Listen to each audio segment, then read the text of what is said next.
So hello everyone, welcome to Vance smart classes Jaipur. हम आज करने जा रहे हैं सीएमए फाइनल के कॉस्ट ऑडिट के एमसीक्यू। 2 पार्ट हमने ऑलरेडी कर लिए थे, तीसरा पार्ट हम करने जा रहे हैं। अगर आप ये वीडियो देख रहे हैं और चैनल को अभी तक सब्सक्राइब नहीं किया है तो सब्सक्राइब कर लीजिए ताकि आगे के वीडियोज आपको मिल सके। राइट, तो चलिए शुरू करते हैं। Question number 136, this is related to value added statement. Value added statement के लिए आपको दे रखा है सर मैन्युफैक्चरिंग यूनिट है, फाइनेंशियल ईयर 16-17 में इनका जो टर्नओवर है वो नेट सेल्स है 1250, 1250 का नेट सेल्स है इनका। ठीक है। एक्सपोर्ट इंसेंटिव एक डायरेक्ट इनकम है हमारी, तो वो हम ले लेंगे। कितना है? 85,000 का। एंड लेक्स, अच्छा लेक्स में सारी फिगर। अदर इनकम में आपको बताया हुआ है कि अदर इनकम हमें यहाँ पे नहीं लेनी होती है, क्योंकि अदर इनकम अगर लिखा है तो this is non operating income और ये वैल्यू एडिशन निकलने के बाद एड ऑन होगी डिस्ट्रीब्यूशन ऑफ अर्निंग के लिए। Right. Adjustment of finish goods यहाँ पे आ जाएगा तो 95%, क्योंकि ये पॉजिटिव है तो पॉजिटिव में ले लेंगे, अगर ये नेगेटिव होता तो नेगेटिव में ले लेते हैं हम। ठीक है, तो बस इतनी इनकम है हमारी। तो इनकम का टोटल कर लीजिए सबसे पहले सर, 1250 प्लस 85 प्लस 95, 1430 की इनकम हमारी यहाँ पे हो रही है। अब हम इसमें से लेस करते हैं cost of boat out material and services. बाहर से जब जो मटेरियल और सर्विस लेके आए वो हम लेस करते हैं।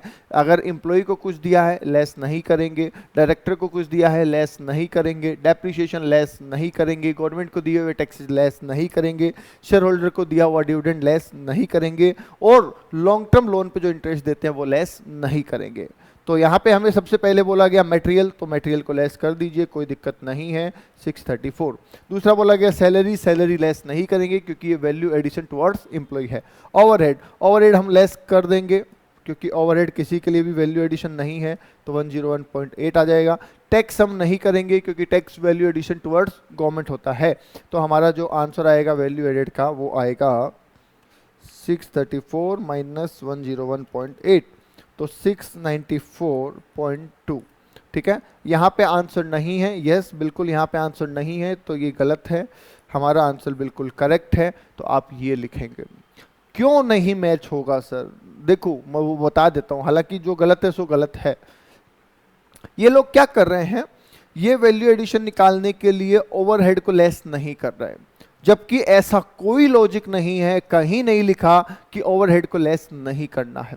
अगर आप ऐसा लॉजिक लेते हैं तो बुक के और स्कैनर के जितने भी बड़े क्वेश्चंस हैं वैल्यू एडिशन के, वो सारे आपके गलत हो जाएंगे। राइट, तो डेफिनेटली यहाँ पे इनसे गलती हुई है। ये ओवरहेड को यहाँ पे लेस नहीं कर रहे हैं, जबकि ओवरहेड लेस होगा ही होगा। Right, yes. तो ओवरहेड अगर हम लेस नहीं करते तो आंसर आता है 796, जो कि ये नहीं कर रहे हैं पर हमें करना है, तो हमारा आंसर ये रहेगा। डन। चलिए क्वेश्चन नंबर 137, सेम एज 136, एक 136 से सेम है। Right, yes. तो यहाँ पे भी सेम गलती हो रखी है, तो ये बात आपको ध्यान रखनी है। क्वेश्चन नंबर 138 में आ जाइए। सर यहाँ पे सेल्स कितनी है? तो सर सेल्स ले लेते हैं 2200। ठीक है, एक्सपोर्ट इंसेंटिव ले लेते हैं, कितना? 105। अदर इनकम नहीं लेना है। एडजस्टमेंट ऑफ फिनिश्ड गुड्स ले लेते हैं, कितना? 115। तो टोटल इनकम हो जाती है सर हमारी 2200 प्लस 105 प्लस 115, 2420। माइनस करते हैं cost of boat out material and services. Right, तो इसमें सर कम हो जाएगा मटेरियल कम कर दीजिए 925। सैलरी कम नहीं होगा क्योंकि वैल्यू टुवर्ड्स एम्प्लॉय है। ओवरहेड कम हो जाएगा 220, और टैक्सेस कम नहीं होगा। तो यहाँ पे भी आंसर गलत आएगा क्योंकि ये यहाँ पे भी ओवरहेड को लेस नहीं कर रहे। हमारा आंसर आ रहा है 1275। ठीक है, जबकि इनका आंसर आ जाएगा 1275 में वापस जोड़ दीजिए ओवरहेड 220, 1495। ठीक है, इनका आंसर सी आ जाएगा, पर ये गलत जवाब है। जो गलत है सो गलत है। Okay, done. तो ये था वैल्यू एडेड का क्वेश्चन। क्या गलती है मैंने आपको बता दिया है, फिर भी आप गलत करना चाहें आपकी चॉइस है। क्वेश्चन नंबर 139 क्या कह रहा है सुनिएगा। Item appearing only in cost records. ऐसा कौन सा आइटम है जो सिर्फ कॉस्ट रिकॉर्ड्स में आता है? Sir profit on sale of asset या loss on sale of asset जो है ये फाइनेंस में आते हैं, ये कॉस्ट में नहीं आते हैं।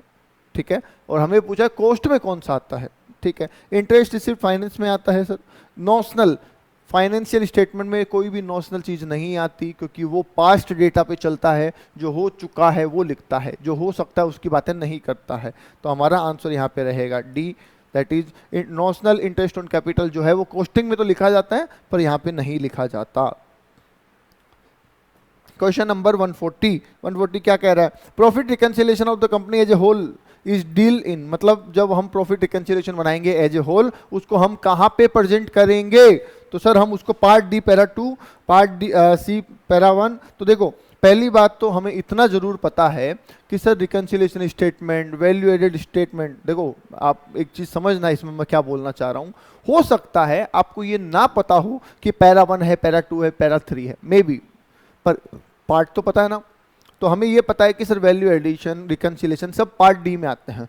अब इन्होंने ऑप्शन ही इतने आसान दिए हैं कि यहाँ पे बोला पार्ट ए, वैसे ही गलत हो गया, form of cost audit report वैसे ही गलत हो गया, पार्ट सी वैसे ही गलत हो गया, ऑटोमेटिक क्या बचा हमारे पास ए, क्योंकि पार्ट डी में आता है इतना तो श्योर है, पैरा नहीं पता कोई भी यहाँ पे आपका काम हो जाएगा। ओके, एग्जाम में आया हुआ क्वेश्चन है। Identify one of the following cost appearing only in cost records, जो सिर्फ कॉस्ट में आए ऐसा बताइए। बताओ जी ऐसे कौन सी है, अभी तो बताया था वही वाला क्वेश्चन है, बस ऑप्शन चेंज कर दिए गए हैं। ये फाइनेंशियल अकाउंट में आएगा, ठीक है, ये सब फाइनेंशियल अकाउंट में आएंगे, ये कॉस्ट अकाउंट्स में आएगा। तो answer is C, notional interest on capital ऐसा है जो सिर्फ कॉस्ट रिकॉर्ड्स में आता है, right. Next 142, the audit of data or information depicting social performance of business contract to its normal economic performance as measured in financial audit is, बताओ जी social performance कौन सी ऑडिट में हम मेजर करते हैं, एनर्जी ऑडिट में, efficiency audit में, social audit में या प्रोप्राइटी ऑडिट में। सर ऑब्वियस सी बात है सर, सोशल ऑडिट में करते हैं। सोशल ऑडिट में हम देखते ही यही है कि कंपनी का सोसाइटी के प्रति क्या रवैया है, क्या परफॉर्मेंस है। सीएसआर ऑडिट भी इसी का एक पार्ट है। हाँ जी, क्वेश्चन नंबर 143 पे आ जाइए, क्या कह रहे हैं, ऐसा कौन सा एनालिसिस है जो इवेल्युएशन करता है every resources declare in the industry. Capacity analysis, no, ऐसा लगा के देख लीजिए आप, कैपेसिटी एनालिसिस इवेल्युएशन करता है रिसोर्सेज का, नहीं। एनर्जी सिर्फ कुछ रिसोर्सेज का करता है। प्रोडक्टिविटी, यस प्रोडक्टिविटी बोल सकते हैं। Efficiency analysis of every resources, no. तो आंसर हो जाएगा यहाँ पे C, productivity analysis is the right answer. For what purpose management accounting tool such as throughput accounting, ये आपने कॉस्टिंग में एससी में पढ़ा होगा I think, throughput accounting, life cycle costing, target costing, variable और मार्जिनल कॉस्टिंग यूज होते हैं। बताओ जी किस चीज़ के लिए काम आते हैं ये सब, क्या ये कॉस्ट कंप्यूटेशन के काम आते हैं? सर कॉस्ट कंप्यूटेशन तो कॉस्ट सीट से ही हो जाता है, उसके लिए टारगेट कॉस्टिंग, मार्जिनल कॉस्टिंग इनकी जरूरत क्या है? नो। दूसरा pricing and decision making, yes बिल्कुल, प्राइसिंग करने के लिए क्या प्राइस कोट करें, डिसीजन लें कि ऑर्डर एक्सेप्ट करें या नहीं करें, उसके लिए काम आता है। कॉस्ट रिडक्शन के लिए नो, कॉस्ट कंट्रोल के लिए नो। तो yes B is the right answer कि सर प्राइसिंग डिसाइड करने के लिए और कॉस्ट को कंट्रोल कॉस्ट को डिसीजन मेकिंग के लिए काम आता है। क्वेश्चन नंबर 145 क्या कह रहा है, cost of service provided as per the average cost statement does not include. बताओ जी कॉस्ट ऑफ सर्विसेज प्रोवाइडेड मतलब कि हम जो सर्विसेज प्रोवाइड करते हैं उसकी कॉस्ट में क्या नहीं आता। कॉस्ट ऑफ आउटसोर्स और कॉन्ट्रेक्चुअल सर्विस, इंडस्ट्री स्पेसिफिक और operating expenses, research and development expenses, technical know how. तो ये आ जाएगा sir A point, cost of outsource. जो हमने ऑलरेडी आउटसोर्स ही कर दिया उसमें हमारी कॉस्ट अलग से कैलकुलेट करने की जरूरत नहीं है, तो इसलिए हम उसको वहां पे नहीं लेते हैं। Question number 146, which of the following KPI, KPI का मतलब समझते हैं कि परफॉर्मेंस इंडिकेटर मतलब कि आप अच्छा परफॉर्म कर रहे हैं या बुरा परफॉर्म कर रहे हैं या जैसा भी परफॉर्म कर रहे हैं उसको बताने वाले मेन पॉइंट्स क्या है। जैसे मान लीजिए आपके टेस्ट में आप पढ़ाई कर रहे हैं तो आपकी पढ़ाई अच्छी है, इस चीज़ को बताने वाले मेन पॉइंट्स क्या है? सर आपके टेस्ट के मार्क्स, आपके टेस्ट में कैसे मार्क्स आ रहे हैं, क्या ये एक केपीआई आपके लिए बिल्कुल है सर। तो ऐसे ही पूछा गया है कि लेबर की, ध्यान देना, लेबर की एफिशिएंसी पता करने के लिए आप इसमें से कौन सा परफॉर्मेंस या कौन सा मेजरमेंट काम मिलेंगे, ऐसा देखिए। प्रोडक्शन पर मशीन, ये तो मशीन की एफिशिएंसी बताएगा ना, ठीक है। Contribution per unit of material, कितना कमा रहे हैं, तो इसमें तो सारी वेरिएबल कॉस्ट आ गई, सिर्फ उससे नहीं है। Production per man hour, yes this is the right answer. Growth in the machine capacity नहीं, production per man hour is the right answer, कि पर मेन आर में आप कितना प्रोडक्शन कर रहे हो, इससे पता चलता है कि आपका लेबर कितना एफिशिएंटली काम कर रहा है। नेक्स्ट आ जाइए question number 147। Field balance sheet approach to audit can be applied in case of, कहां पे आती है फील्ड बैलेंस शीट सर? ये सेल्फ हेल्प ग्रुप में आती है, ठीक है। ये लोसल नहीं है भैया, लोकल है, ठीक है। इसमें तो कुछ सोचने वाली बात ही नहीं है। फील्ड बैलेंस शीट जो होती है वो सेल्फ हेल्प ग्रुप, जो एनजीओ वगैरह होते हैं, वहां पे काम आती है। नेक्स्ट आ जाइए सर, क्वेश्चन नंबर 148 पे बढ़ते हैं आगे। Which of the following not likely to fraud risk factor, ये क्वेश्चन आया हुआ है, इनमें से कौन सा फ्रॉड नहीं है, बताओ जी। आई थिंक पहले ये क्वेश्चन आ चुका है। टैक्स इवेजन फ्रॉड है, ठीक है। फेलियर टू, जानते हुए कमी, फ्रॉड है।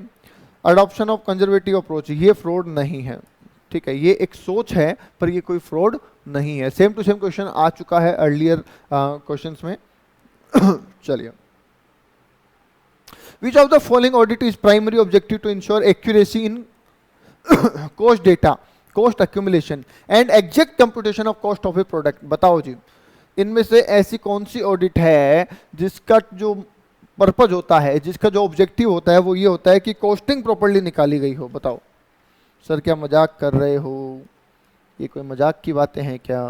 हम कॉस्ट ऑडिटर हैं, हमें पता है कि कॉस्ट ऑडिट ही कॉस्ट ऑडिट की बात का, कॉस्ट की बात करती है। चलो, question 150, this analysis is used understanding the effect of, ये देखो जस्टिफाई सिलेक्शन बोल रहा है ना जो, इसको अभी आप छोड़ सकते हैं। छोड़ इसलिए सकते हैं क्योंकि रिसेंट अटेम्प्ट में जो पेपर आया था विदाउट जस्टिफिकेशन आया था न्यू सिलेबस में, तो हम मान के चलते हैं इस बार भी विदाउट जस्टिफिकेशन आएगा। अगर जस्टिफिकेशन पूछता भी है तो ज्यादा टेंशन लेने की जरूरत नहीं है। उस पॉइंट के बारे में आपको जो चीजें याद हो वो लिख देना, बस। खाली मत छोड़ देना कि नहीं मुझे आता ही नहीं, मैं क्या लिखूं, ऐसा मत कर देना, ठीक है। आइए जी, क्वेश्चन 150 पढ़िए फटाफट, क्या कह रहा है।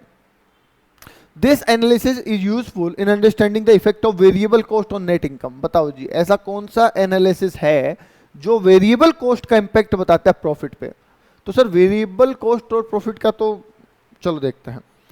Contribution, yes, sales minus variable cost equals to contribution और minus fix cost equals to profit होता है। परफॉर्मेंस एनालिसिस तो सभी का बताएगा, टेक्निकल नो, सिंपल सा है सर, यहाँ पे हो जाएगा कंट्रीब्यूशन एनालिसिस। अगर हम कंट्रीब्यूशन का एनालिसिस करते हैं, क्योंकि कंट्रीब्यूशन चेंज होगा जब जब हम फिक्स कॉस्ट को चेंज करेंगे, और कंट्रीब्यूशन चेंज होगा तो प्रॉफिट भी चेंज होएगा। Question number 151. In the context of performance evaluation, this mechanism, a PNID, is a program organization where employee, manager, subordinate, peers to provide feedback about performance of the employee from every angle, her angle से। यहीं से आप समझ जाओगे, अगर आप थोड़ा सा कॉमन सेंस रखते हो, थोड़ा सा आईक्यू लेवल आपका अच्छा है, तो आपको यहीं से समझ जाना चाहिए एवरी एंगल। एवरी एंगल क्या होता है सर? ये इधर से भी, इधर से भी, इधर से भी, दैट इज 360 डिग्री फीडबैक। सब तरफ से पूछ लो, सब तरफ से पता कर लो, तो that is called 360 degree. Okay, question number 152 कह रहा है सर कि अगर आप एक मॉडल क्रिएट करते हैं, a model categorizing non fraud group by categories, कि सर ये देखो ये वाला ये फ्रॉड है, ठीक है, ये वाला ये फ्रॉड है, ये वाला ये फ्रॉड है, ये वाला ये फ्रॉड है, ये वाला ये फ्रॉड है। अगर आप ऐसा करते हैं और उसको फिर सब कैटेगरी की, इसमें 2 चीज़ें आती हैं, इसमें 2 चीज़ें आती हैं, इसमें 2-3 चीज़ें आती हैं, अगर आप ऐसा करते हैं तो उसे हम क्या बोलेंगे? Fraud triangle. सर ट्राइंगल तो ऐसा होता, ठीक है, फ्रॉड स्क्वायर वो ऐसा होता, फ्रॉड मॉडल वो कुछ अलग होता, ठीक है, फ्रॉड ट्री बोलेंगे क्योंकि इसकी बहुत सारी ब्रांचेज निकल रही है, तो that why this is called fraud tree. Okay, done. Question number 153 पे आ जाइए। सिक्योरिटी इन द डिजाइन, ये क्वेश्चन आया हुआ है पहले, security in the design of information system is used, तो ये क्वेश्चन हमारा आया हुआ है, आई होप आपको याद होगा, क्या था, बी।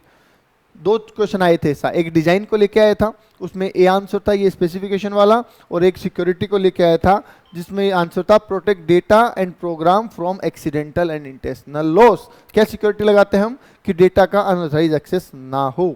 ठीक है, क्वेश्चन नंबर 154 क्या कह रहा है, 154 बताइए जी। 154 कह रहा है फाइनेंशियल ऑडिटर सबमिट रिपोर्ट, अरे ये तो सिंपल वाला आ गया sir, financial auditors report submit किसको करता है, ए शेयर होल्डर को करता है। ये नॉर्मल वाले क्वेश्चन आ गए, अब थोड़ी देर से टेक्निकल चल रहे थे, नॉर्मल वाले क्वेश्चन आ गए हैं, तो दिस इज 154। ओके, बताओ यहां तक कोई डाउट है तो बोलो भाई जल्दी।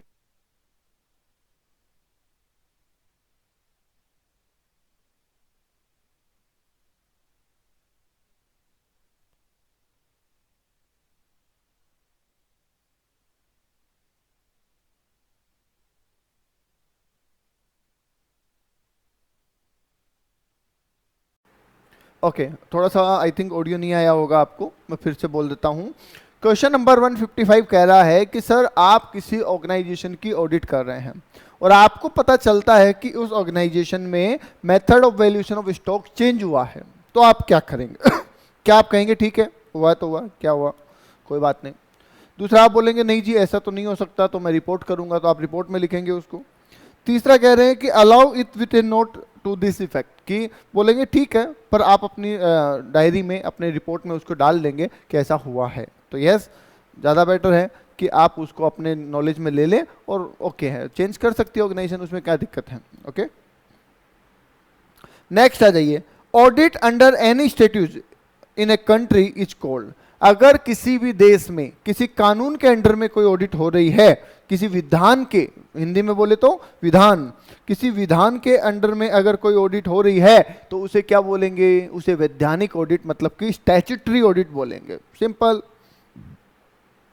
Question number 157, CAAT is also known as, sir CAAT है computer assisted audit tools and techniques, yes ये बताया हुआ आपको, जरूरी नहीं है देखो CAAT लिखा हो, CAAT और CAATT दोनों चीजें लिखी हुई हो सकती है।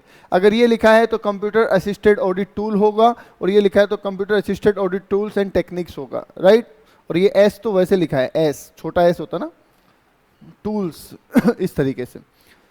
नेक्स्ट आ जाइए, क्वेश्चन नंबर 158 क्या कह रहा है, ध्यान दीजिएगा थोड़ा सा। Auditor has got no lien on, बताओ जी ऑडिटर का लियन नहीं, लियन क्या होता है, लियन का मतलब होता है हिंदी में बोले तो ग्रहणाधिकार, मतलब हम किसी चीज को हमारे पास रख सकते हैं, समझ रहे हो बात को, हम हमारे पास रख सकते हैं कि भैया पहले मेरे पैसे दो फिर वापस दूंगा, दैट इज कॉल्ड लियन। तो ऑडिटर का किस पे लियन नहीं होता है, सर नोटबुक पे, नोटबुक तो हमारी प्रॉपर्टी है सर, बिल्कुल है, उस पर हमारा हक। वर्किंग पेपर भी हमारी प्रॉपर्टी है सर, उस पर भी हमारा हक है। Books of accounts to the client, sir books of accounts हमारी प्रॉपर्टी नहीं है, वो क्लाइंट की प्रॉपर्टी है, तो वो हमें उसको लौटानी पड़ेगी, ठीक है, तो उस पर हम लियन नहीं कर सकते। Question number 159, treating the revenue expenses as capital expenses is an example of, ये तो आपके अकाउंट्स का क्वेश्चन आ गया, रेक्टिफिकेशन ऑफ एरर पढ़ा है ना अकाउंट्स में, कि सर आपने रेवेन्यू आइटम को कैपिटल आइटम ट्रीट कर लिया, तो ये किस तरीके की एरर है। तो सर अकाउंट्स और ऑडिट तो काफ़ी सिमिलर ही चीज़ें हैं, क्योंकि अकाउंट्स बनने के बाद ऑडिट होती है, और ऑडिट भी इसलिए होती है कि अकाउंट सही बने या नहीं बने। तो यस हम कहेंगे सर ये प्रिंसिपल एरर है, आपने प्रिंसिपल ही गलती करी है ठीक है।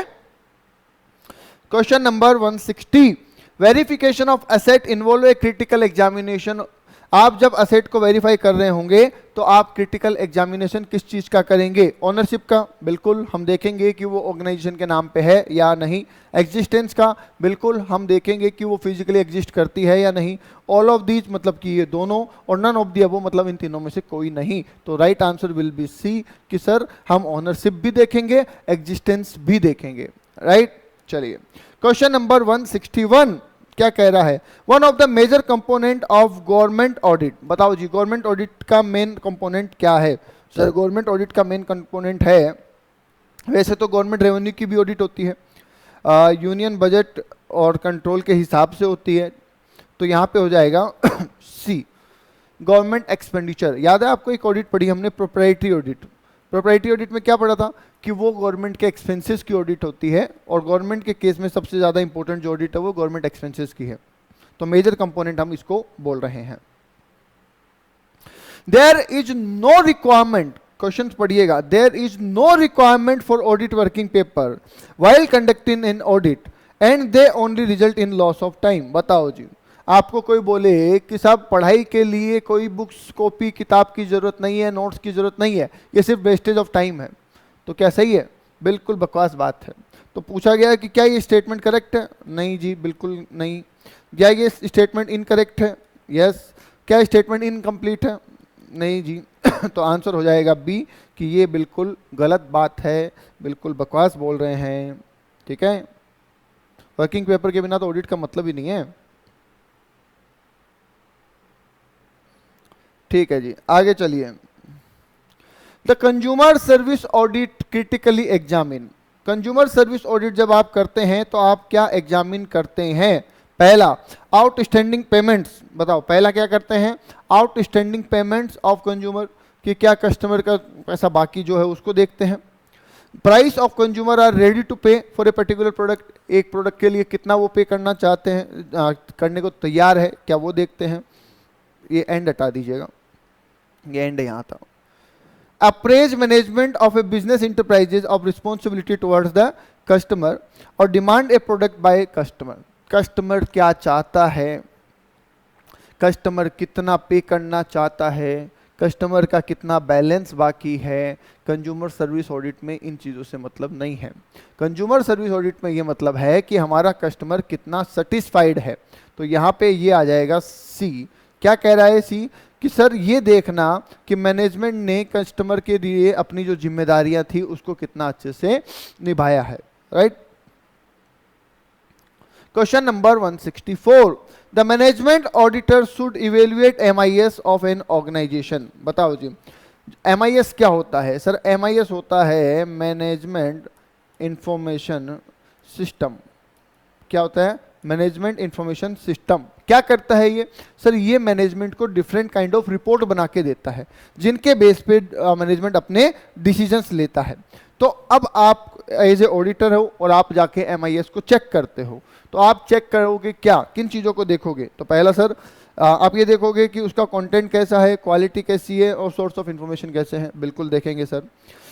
फ्लो ऑफ इंफॉर्मेशन, उसमें इंफॉर्मेशन कैसे फ्लो होती है ये देखोगे। बिल्कुल देखेंगे sir. Studying the correlation of information in decision area, decision लेते टाइम पे उन इंफॉर्मेशन को कैसे यूज किया जाता है। यस, तो यस हम सब चीज़ों को देखेंगे सर, और सब चीज़ों को देख के फिर बताएंगे कि MIS कितना अच्छा काम कर रहा है। Okay, done. नेक्स्ट आ जाइए, क्वेश्चन नंबर 165। क्या कह रहा है? Which of the following KPI is used to measure the efficiency of manufacturing performance. देखो ऐसा सेम क्वेश्चन अभी आया था। ठीक है, ऐसा सेम क्वेश्चन अभी आया था और उस क्वेश्चन में आपसे पूछा था लेबर का KPI, और अभी आपसे पूछ रहे हैं मैन्युफैक्चरिंग का KPI। तो मैन्युफैक्चरिंग का KPI क्या होगा? ये तो मशीन का हो गया सर। ठीक है, operating cycle to machine material turnover, material as a percentage of total cost, ये मटेरियल का हो गया। Percentage of idle time to total available time, ये लेबर का हो गया। Operating cycle to material turnover. Yes, तो ये आपका आंसर हो जाएगा यहाँ पे B, operating cycle of material turnover, कि मटेरियल कितने टाइम में आता है फिर फुल। जैसे ऑपरेटिंग साइकिल का मतलब रॉ मटेरियल आया, फिनिश गुड्स बना, बिक गया, फिर रॉ मटेरियल आया, फिर बिक गया, ऐसे जो साइकिल चलती है उसकी बात है। तो वो जितना अच्छा होगा मतलब कि उतना ही अच्छा हम प्रोडक्शन कर रहे हैं। नेक्स्ट देखते हैं भाई, question number 166, the consumer service audit critically examine. देखो ये क्वेश्चन अभी पहले भी आया था और ये क्वेश्चन 2-3 बार आएगा। ठीक है, हालांकि इसमें क्या किया गया है, 1-2 ऑप्शन चेंज कर दिए गए, इसलिए हमने इसको रखा है। ठीक है, तो आप ध्यान रखिए, आपका आंसर वही है सी। ये 2-3 बार रिपीट होगा क्वेश्चन, ध्यान दीजिएगा। 166 सी आंसर है। अप्रेज द मैनेजमेंट की वो बिजनेस टुवर्ड्स जो रिस्पॉन्सिबिलिटी टुवर्ड्स है अपने कस्टमर, वो निभा रहा या नहीं निभा रहा। Related party with relation to a party means, कि सर रिलेटेड पार्टी का मतलब क्या है? तो बताओ जी रिलेटेड पार्टी का मतलब क्या है। पहला, डायरेक्टर और उससे रिश्तेदार, यस सर रिलेटिव है। केएमपी और उसके रिश्तेदार वो भी रिलेटिव है। एक फर्म जिसमें कि डायरेक्टर और मैनेजर और रिलेटिव पार्टनर है वो भी है। तो आइदर और all of the above, yes sir इनमें से कोई एक या ये सारे के सारे सब रिश्तेदार की डेफिनेशन में आते हैं, तो रिलेटेड पार्टी में इन सबको शामिल किया जाएगा। ठीक है। Question number 168 the bureau of energy efficiency is form. अब ये देखो, ये कोई रट्टा मारने वाला या समझाने वाला, मतलब समझाने वाला क्वेश्चन नहीं है, इसमें याद ही करना पड़ेगा कि ब्यूरो ऑफ एनर्जी एफिशिएंसी कब बना था। तो sir bureau of energy efficiency the energy conservation act 2001 के तहत बना था। तो यहाँ पे आंसर बी होगा और ये आप याद कर लेना। ओके, नेक्स्ट आ जाइए कंज्यूमर ऑडिट सर्विस। ये देखो सेम टू सेम वही क्वेश्चन आ गया, पर ध्यान से देखिएगा, पर इसके ऑप्शंस बदल दिए गए हैं। Consumer service audit critically examine, तो यहाँ पे देखो ऑप्शंस बदल गए हैं, पर आपका जो आंसर रहेगा वो यही रहेगा, apprise the quality of life. देखो ये भी बदल गया है, through better product quality and after sale service. क्या आप कस्टमर को अच्छा प्रोडक्ट देंगे, अच्छी आफ्टर सेल सर्विस देंगे। तो yes, A is the right answer. Okay, आइए सर क्वेश्चन नंबर 170 पे चलते हैं। और which audit is a comprehensive audit, ऐसी कौन सी ऑडिट है जो कॉम्प्रिहेंसिव ऑडिट है। To assess the corporate management in various aspect of development. देखो यहाँ याद रखिएगा, कुछ ना कुछ वर्ड आपको ऐसा जरूर मिल जाएगा जहां से आपको आंसर पता चले। तो क्या बोला है सर, डेवलपमेंट, मतलब चारों तरफ का जो डेवलपमेंट हो रहा है, through a process of systematic review and evaluation of long term strategy. तो बताइए जी, लॉन्ग टर्म स्ट्रेटेजी के रिव्यू के लिए, डेवलपमेंट के रिव्यू के लिए कौन सी ऑडिट होती है। सर एक ही ऐसा ही ऑडिट है जिसमें डेवलपमेंट का नाम आ रहा है, तो आप वही कर दो, बी कॉर्पोरेट डेवलपमेंट ऑडिट। चलो, proprietary audit in the context of government audit seeks to ensure. ये क्वेश्चन रिपीट है, सेम ऐसा क्वेश्चन आ चुका है, ध्यान दीजिएगा। सर प्रोप्राइटरी ऑडिट में क्या ध्यान रखा जाता है, पब्लिक का खर्चा किसी पर्टिकुलर पर्सन के लिए ना हो। यस, आपने वैसे ही पैसे का ध्यान रखा हो जैसे खुद के पैसे का ध्यान रखते हैं, बिल्कुल यस। और आपने किसी भी तरीके का फायदा डायरेक्टली इनडायरेक्टली ना उठाया हो। यस, तो आंसर हो जाएगा ऑल ऑफ दी अबव। ठीक है, कि इनमें सारी चीजों का ध्यान रखा जाएगा जब हम प्रोप्राइटरी ऑडिट करेंगे। नेक्स्ट आ जाइए, the backbone of any organisation. किसी भी ऑर्गेनाइजेशन की बैकबोन क्या है, बताओ जी। ऐसी क्या चीज है जिसके बिना ऑर्गेनाइजेशन नहीं चलता। जैसे हम रीढ़ की हड्डी के बिना नहीं चल सकते, तो ऐसी क्या इंफॉर्मेशन चीज है जिसके बिना ऑर्गेनाइजेशन नहीं चल सकता। तो दैट इज इंफॉर्मेशन। इंफॉर्मेशन के बिना कोई भी ऑर्गेनाइजेशन नहीं चल पाएगा। क्वेश्चन नंबर 173 पे पहुंचिए, क्या कह रहा है, which of the following statement is true. ऐसे क्वेश्चन में ये ध्यान रखिएगा, नॉट ट्रू और ट्रू, क्या पूछा है। तो सुनिए, the management audit is made compulsory. Management audit compulsory है नहीं जी, ये तो गलत है। Management audit is a programme for the year, no ये भी गलत है। Management audit can not be conducted by an independent person. क्यों नहीं कर सकते सर, कोई भी ऑडिट कर सकता है independent. No time limit can be fixed for submission of report under the management audit. Yes, this is the right. ये सही है कि सर कोई टाइम लिमिट फिक्स नहीं होती। हाँ नहीं होती, मैनेजमेंट ऑडिट में आपके ऊपर है, जब चाहो तब करवाओ और जब चाहो तब रिपोर्ट लो। कोई भी लीगल टाइम यहाँ पे मेंशन नहीं है। क्वेश्चन नंबर 174, क्या कह रहा है 174, देखिएगा। Which audit give a comprehensive picture of effectiveness of corporate development and. अभी देखो सेम क्वेश्चन आया था ऐसा, तो सर ये कॉर्पोरेट डेवलपमेंट ऑडिट है, तो आप सीधा यहाँ पे लिख देंगे। दिसंबर 2023 का आया हुआ क्वेश्चन है भाई, ध्यान दे लेना, बाद में पूछोगे। Okay, done. नेक्स्ट आ जाइए, consumer service audit critically examine. Same question है ये सेम क्वेश्चन बार बार क्यों आ रहे हैं, क्योंकि बहुत बार एग्जाम में रिपीट हो चुके हैं। तो हमारे जब स्टाफ ने जब बनाया था, एक क्वेश्चन बैंक वगैरह डाले थे, तो उन्होंने तो हर एग्जाम में आए हुए क्वेश्चन ले लिए। ठीक है, तो कुछ जगह से तो फिल्टर हो चुके थे, कुछ जगह फिल्टर नहीं हो पाए, तो दैट्स वाई ये रिपीट हो रहा है। और अच्छी बात है, जब रिपीट होता है ना तो हमको अच्छा मजा आता है कि हाँ अरे ये तो आता है मेरे को। ठीक है, तो मैं मानता हूँ अच्छा है रिपीट होना। यस, चलिए जी। अब ये मान लो फिर से रिपीट हो जाए एग्जाम में, तो आपको कितने अच्छे से याद रहेगा, अरे हाँ ये तो वो क्वेश्चन है जो 4 बार पढ़ा था।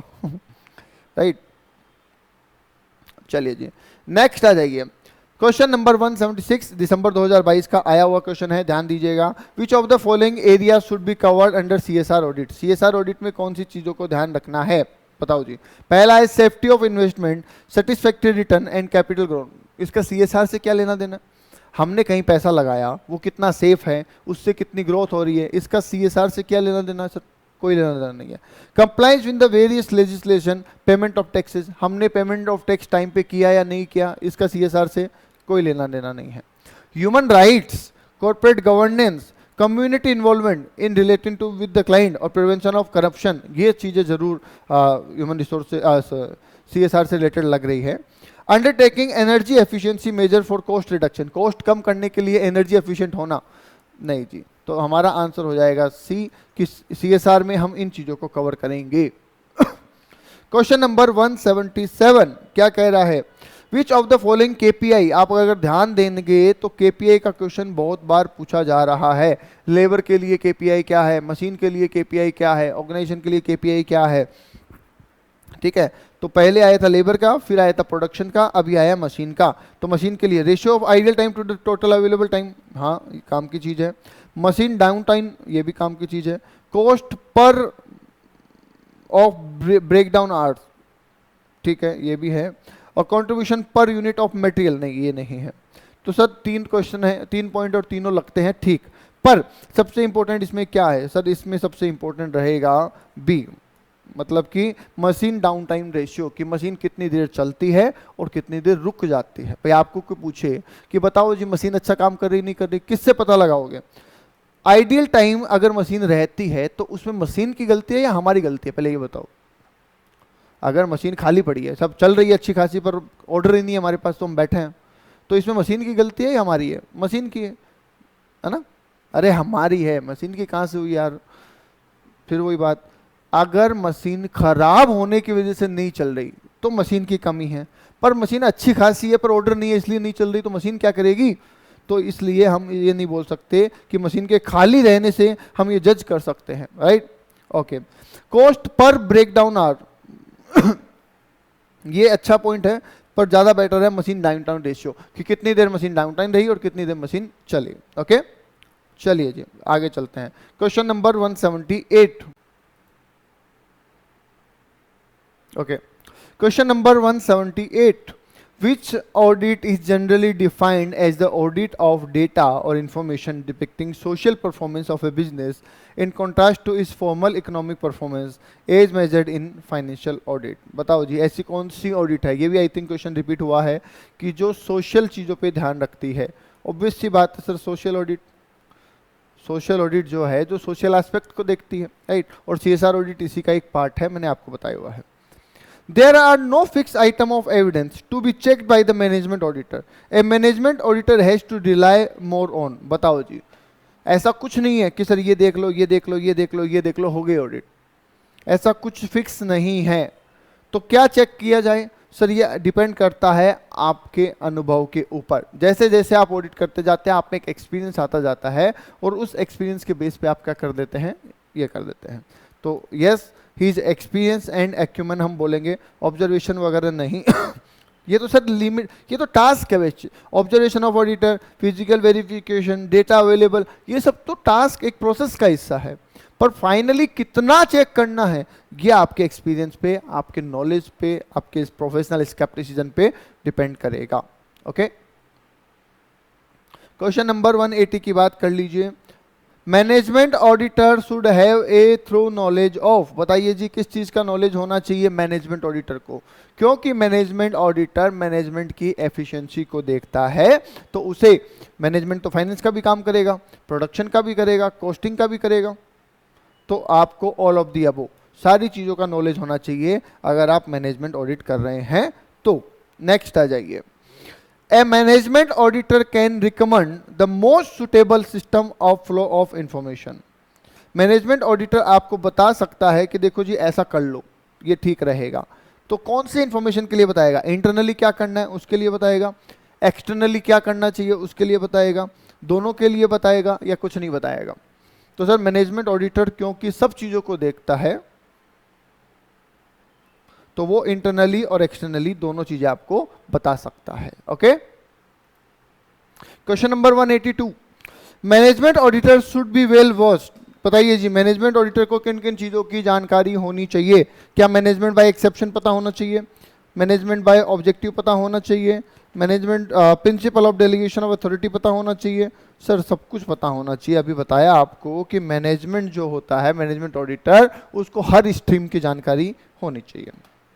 क्वेश्चन नंबर 183 पे आइए, देखते हैं।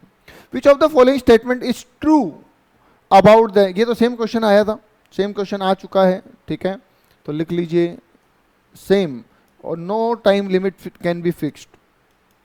D is the right answer. Cost audit is a verification of cost record, is estimate the internal external, और कौन सी एफिशिएंसी की बात करता है? बताओ जी। कॉस्ट ऑडिट में जो वेरिफिकेशन किया जाता है वो ऑर्गेनाइजेशन की इंटरनल एफिशिएंसी, एक्सटर्नल एफिशिएंसी किसकी बात करता है? ऑब्वियस सी बात है सर, इंटरनल की बात करेगा, क्योंकि कॉस्ट रिकॉर्ड्स बनाता कौन है? इंटरनली बनते हैं, यस। तो यहाँ पे बात आ रही है internal efficiency. Management audit is useful, किसके लिए मैनेजमेंट ऑडिट यूजफुल है सर? सजेशंस वो टारगेट क्या सेट करने चाहिए इस बात को जानने के लिए, असिस्टेंट टू मैनेजमेंट की मदद करने के लिए, गुड स्टाफ रिलेशनशिप, अच्छा रिलेशनशिप एस्टेब्लिश करने के लिए, yes, all of the above. इन सब चीज़ों के लिए मैनेजमेंट ऑडिट की जरूरत है। Which of the following is a kind of information report, इनमें से ऐसी कौन सी रिपोर्ट है जो हमें कोई इंफॉर्मेशन प्रोवाइड करती है? सर रिपोर्ट तो सारी ही इंफॉर्मेशन प्रोवाइड करती है, फिर भी देख लेते हैं क्या है। पहला है ट्रेंड रिपोर्ट, ये ट्रेंड के बारे में जानकारी देती है कि ट्रेंड कैसा चल रहा है। दूसरा है एनालिसिस रिपोर्ट, ठीक है। तीसरा है एक्टिविटी रिपोर्ट। तो सर ऑल ऑफ दी अब हो जाएगी, सारी ही रिपोर्ट है जो कुछ ना कुछ जानकारी आपको प्रोवाइड करते हैं। Management reporting can be perform management reporting can be perform as, बताओ जी, मैनेजमेंट रिपोर्टिंग जो होती है वो कैसी परफॉर्म होती है? इंटरनल परफॉर्म होती है, एक्सटर्नल परफॉर्म होती है, या दोनों परफॉर्म होती है? तो सर मैनेजमेंट रिपोर्टिंग दोनों चीज़ों में कंफर्म होती है, क्योंकि कुछ मैनेजमेंट ऑडिट ऐसी होती है जो इंटरनली रोटेट होती है, और कुछ ऐसी होती है मैनेजमेंट रिपोर्ट जो एक्सटर्नली रोटेट होती है। तो दैट्स वाई इसमें इंटरनल एक्सटर्नल दोनों आ जाते हैं। Backbone of any organisation, same question है, ऐसा क्वेश्चन आ चुका है। This is the information, information जो है वो बैकबोन है, उसके बिना कोई भी ऑर्गेनाइजेशन नहीं चल सकता। विच of these is usually return in a form of memorandum, इनमें से ऐसा क्या है जो मेमोरेंडम के रूप में लिखा जाता है? मेमोरेंडम मतलब यादाश्ती के रूप में लिखा जाता है। तो sir informal, formal, professional reports और बिजनेस रिपोर्ट। तो सर हो जाएगा इनफॉर्मल, कि जिन चीज़ों की लीगली ज़रूरत नहीं है, एक स्ट्रक्चर में ज़रूरत नहीं है। देखो फॉर्मल को तो प्रॉपर्ली लिखना पड़ेगा, प्रोफेशनल रिपोर्ट भी अपने फॉर्मेट में आएगी, और बिजनेस रिपोर्ट भी एकदम सोफिस्टिकेटेड तरीके से बिल्कुल आएगी। इनफॉर्मल रिपोर्ट को आप याद रखने के लिए लिख सकते हैं, तो that is called memorandum, yes. तो ए आंसर हो जाएगा यहाँ पे। क्वेश्चन नंबर 190 पढ़िए। विच of the following is A type of matter that may be covered in special report, ऐसा कौन सा मैटर है जो स्पेशल रिपोर्ट में कवर किया जा सकता है? Feasibility study for a project, किसी प्रोजेक्ट के लिए फिजिबिलिटी स्टडी करना आ सकता है। कॉस्ट रिडक्शन स्कीम आ सकता है। डेटा ऑन मेक और बाई डिसीजन आ सकता है। तो आंसर इज यस, डी आ जाएगा। ऑल ऑफ दी अबव, सारे पॉइंट इसमें कवर हो सकते हैं।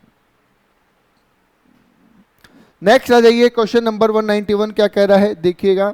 कौन मेमोरेंडम, स्पेशल रिपोर्ट, समरी या special fact are to be presented after making an investigation of the problem which is required to be investigated. आपको बोला कि भैया ये समस्या है, इसको इन्वेस्टिगेट करो और बताओ।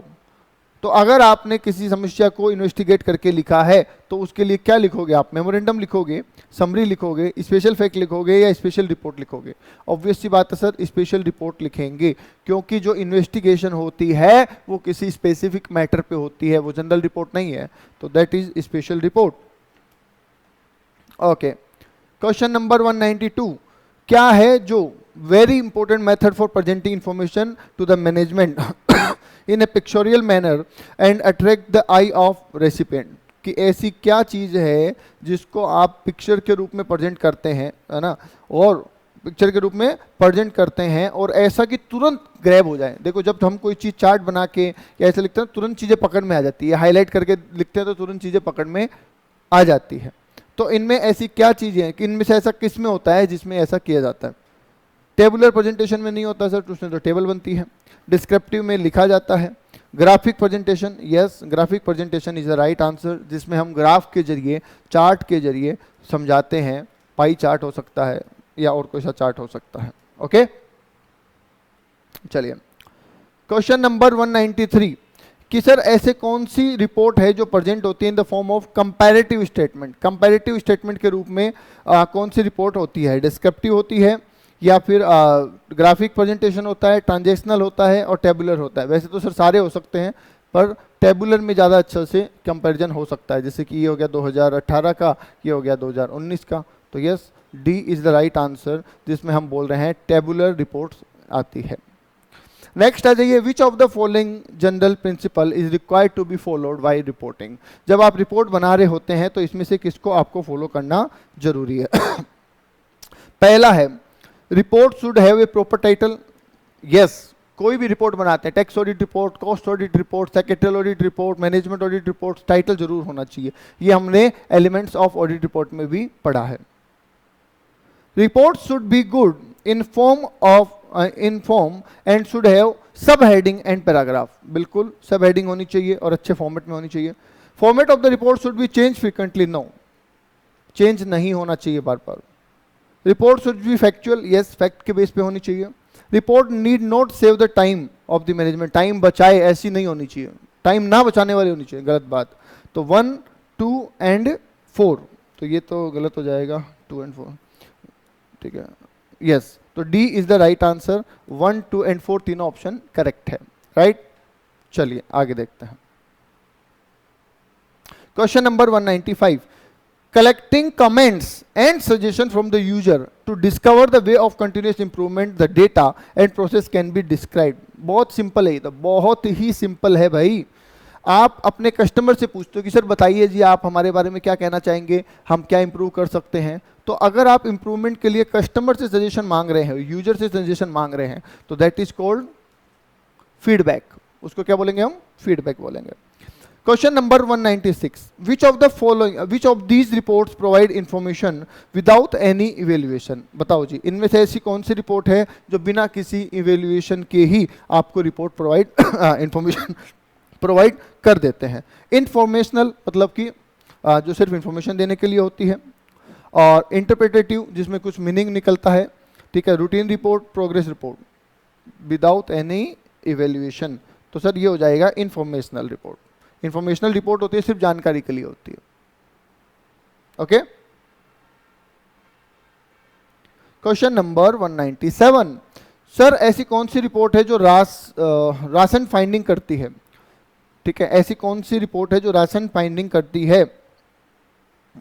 तो इंफॉर्मेटिव रिपोर्ट तो अभी बताया था, इंफॉर्मेशन देने के लिए होती है। इंटरप्रिटेटिव रिपोर्ट होती है, रूटीन होती है, प्रोग्रेस होती है। सर इसमें आप याद कर लीजिए, देखो इंटरप्रिटेटिव रिपोर्ट होती है, ठीक है, क्योंकि ये बिल्कुल राशनलाइजेशन का मतलब होता है बैलेंस्ड एक तरीके से। तो ये पूरा एनालिसिस करके पूरा मतलब क्या निकल सकता है, क्या होना चाहिए, वो सब करके आपको दी जाती है। तो इसको हम राशन रिपोर्ट फाइंडिंग्स कहते हैं, ठीक है। ये टाइप ऑफ रिपोर्ट है। नेक्स्ट आ जाइए question number 198, which of these is not mention in a progress report. इनमें से ऐसा क्या होगा जो प्रोग्रेस रिपोर्ट में नहीं लिखा होगा? पहला ऑप्शन है नेम ऑफ द प्रोजेक्ट। लिखा होगा सर, मतलब आपको प्रोग्रेस, आपका ये ले लीजिए, आपका प्रोग्रेस रिपोर्ट है, आपने 10th क्लास का एग्जाम दिया, प्रोग्रेस रिपोर्ट आई, उसमें क्या क्या लिखा होगा? नेम ऑफ द प्रोजेक्ट, क्या आपका नाम लिखा होगा? Yes. Right choice of instrument, नहीं अभी छोड़ो इसको। नेचर ऑफ द वर्क, क्या किया, कौन कौन से सब्जेक्ट दिए, हाँ लिखा होगा। अमाउंट ऑफ वर्क लेफ्ट, कितना काम बाकी है, हाँ ये भी प्रोग्रेस रिपोर्ट में लिखा होगा कि इतना काम बाकी है, ठीक है। तो राइट चॉइस ऑफ इंस्ट्रूमेंट्स नहीं लिखा होता है, तो B is the right answer. Okay, question number 199, which of these is not a parameter of a formal report. इनमें से ऐसा कौन सा है जो कि कोई फॉर्मल रिपोर्ट का पैरामीटर नहीं है? Presentation not a parameter. Formal report बना रहे हो आप एक, पर उसमें इस चीज का ध्यान नहीं रखना। क्या प्रेजेंटेशन का ध्यान नहीं रखना फॉर्मल रिपोर्ट में? बिल्कुल रखना है सर। कंप्लेंट, नहीं कंप्लेंट नहीं आती है इसमें, पर फॉर्मल रिपोर्ट में कंप्लेंट नहीं आती है। इंफॉर्मेशन होनी चाहिए, हाँ। Request, yes. ठीक है, कंप्लेंट तो अलग चीज़ हो गई, तो कंप्लेंट यहाँ पे आ जाएगा कि कंप्लेंट नहीं होनी चाहिए। आप अगर कोई अच्छी रिपोर्ट बना रहे हैं, उसमें आप शिकायत कर रहे हैं, मतलब आपसे पूछा गया कि हमारी ऑर्गेनाइजेशन कैसी है, मतलब इसमें हम क्या सही बनाए गए, इम्प्रूव, तो आप उसमें एकदम कमियां निकाल रहे हो, जैसे किसी की बुराइयां करनी है वैसा लिख रहे हो, नहीं, तो वो नहीं लिखना होता है आपको, राइट। लैंग्वेज आपकी थोड़ी अलग होनी चाहिए। Question number 200, which of these reports is return before starting of new project. बताओ जी, नया प्रोजेक्ट स्टार्ट करने से पहले आपको क्या करना होगा, कौन सी रिपोर्ट देनी होगी। बिल्कुल लॉजिकल और बहुत आसान है। अगर अब देखो, इसका ऑडिट से कोई लेना देना नहीं है, इसका अकाउंटिंग कॉस्टिंग किसी भी चीज़ से कोई लेना देना नहीं है, ये कॉमन सेंस का क्वेश्चन है कि अगर आप कोई नया काम स्टार्ट कर रहे हैं उससे पहले कौन सी रिपोर्ट चाहिए। सर ऑब्वियस सी बात है, फिजिबिलिटी रिपोर्ट चाहिए। फिजिबिलिटी रिपोर्ट क्या बताती है कि ये काम करना फायदेमंद है या नहीं, ठीक है। पीरियोडिक रिपोर्ट मतलब टाइमली रिपोर्ट, 3 महीने से 6 महीने से, अरे ये तो बाद की बात है ना, काम चालू होने के बाद जाएगी, 3 महीना 6 महीना साल भर की रिपोर्ट, ठीक है। ट्रबल रिपोर्ट कि क्या दिक्कत आ रही है, तो ये भी बाद में जाएगी, काम होने के बाद के मैटर है, ठीक है। प्रोग्रेस रिपोर्ट, ये भी काम स्टार्ट होने के बाद की बात आती है, राइट। ये सब बात की बातें आती है। तो पहले तो फिजिबिलिटी रिपोर्ट बनती है जिससे ये पता चलता है कि हमें ये काम करना चाहिए या नहीं। आगे आ जाइए, question number 201, which of these must never be A basis for a technical report. इनमें से ऐसा क्या है जो टेक्निकल रिपोर्ट में कभी भी नहीं होना चाहिए, मतलब टेक्निकल रिपोर्ट का बेसिस नहीं होना चाहिए। बताओ जी क्या है। पहला लिखा है फैक्ट, फैक्ट तो होने चाहिए सर। टेस्ट, टेस्ट भी होने चाहिए। पर्सनल प्रीजुडिसेस, इसको एक बार रोकते हैं। और एक्सपेरिमेंट, एक्सपेरिमेंट तो होने चाहिए। तो यस, तो सी इज द राइट आंसर कि पर्सनल प्रीजुडिशियस जो है वो यहाँ पे टेक्निकल रिपोर्ट में उसका कोई रोल नहीं है, ठीक है। उसके बेस पे आप टेक्निकल रिपोर्ट नहीं दे सकते, ठीक है। 202 क्या कह रहा है वो देखिए।